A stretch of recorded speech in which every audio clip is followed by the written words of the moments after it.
Ladies and gentlemen, Mr. Cropper here. I want to do a little bit with Yaron Brook. He's got something to say which is a theme that I've been harping on.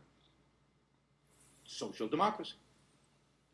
Oh, but you might say, wait a minute, but Norway and Sweden and Denmark, they're social and democratic countries and they're rich.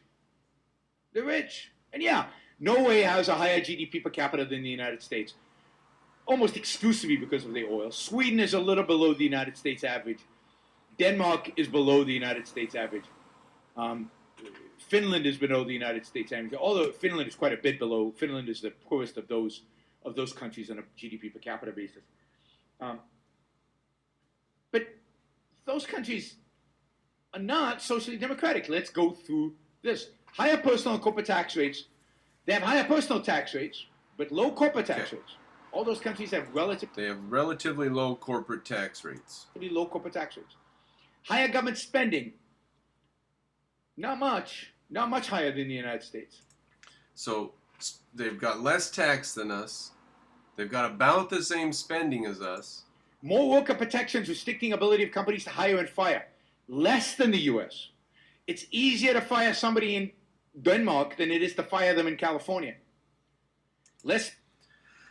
Now, how are we able to afford luxuries like that? Flexibility for companies to set wages based on worker productivity and or to hire foreign labor. Much more freedom to do that in Scandinavia than there is in California or in much of the United States. Labor laws in the U.S. are worse, more restrictive than in Scandinavia.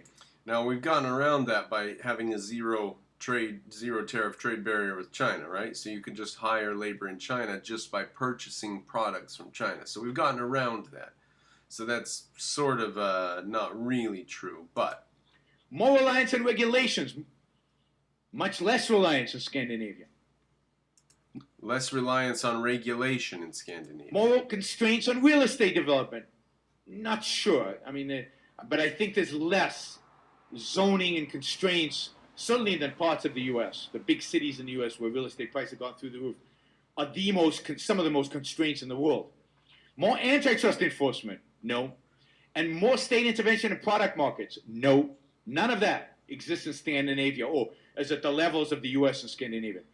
A shift away from shareholder-centric business models? Nope. Not since I'd say not in the last 20 years, and not before the 1960s. These countries have been low regulation, low worker protections, shareholder wealth maximization models for public companies. And then ever since the 1960s, some of these countries have... Now, Sweden was really bad, and they started dismantling some of their welfare statism in the 80s and 90s because it was really just falling apart.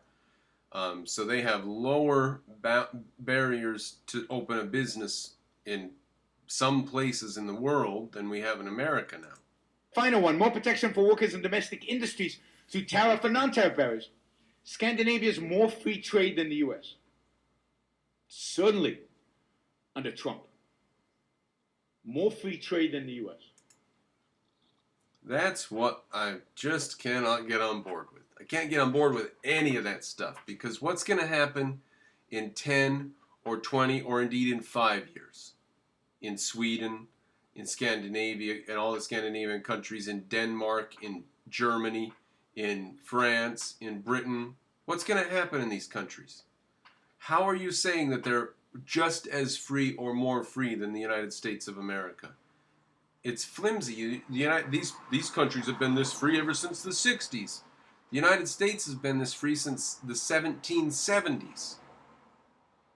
They're not free. So they have some little stupid law. They're going to raise those taxes. So they drop the taxes. You know, one of the reasons that we have high taxes and one of the reasons that we have these laws that you can't fire people and all this crap is because we're so rich.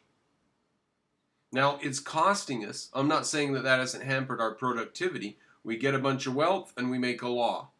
That's a stupid way to do it. I mean, we're eroding our wealth, but the fact is that we have these laws because we're wealthy. Like we have laws that OSHA goes around and makes sure that trucks are safe and mines are safe and equipment is safe and stuff like that, because we can afford that, and we can afford to shut down businesses that aren't doing what they're supposed to, because some other business will do it. There's more freedom in America. Even if we've got some stupid modicum of some little law that has some bureaucrat looking over our shoulder, we have guns, we have freedom of religion, we have freedom of speech. And those are much more fundamental than some economic nonsense. There you are.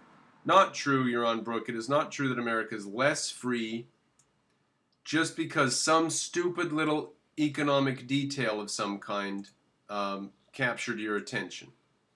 Oh, look, I've got a video uploaded ready to go there. All right, ladies and gentlemen, if you support what I do, please patronize me. If you want more of this discussion, more interviews on these topics, go throw me $5 or $10 a month and make it worth my time and make me not feel guilty to spend all my time that I do spend doing this. Thank you. Mr. Cropper out.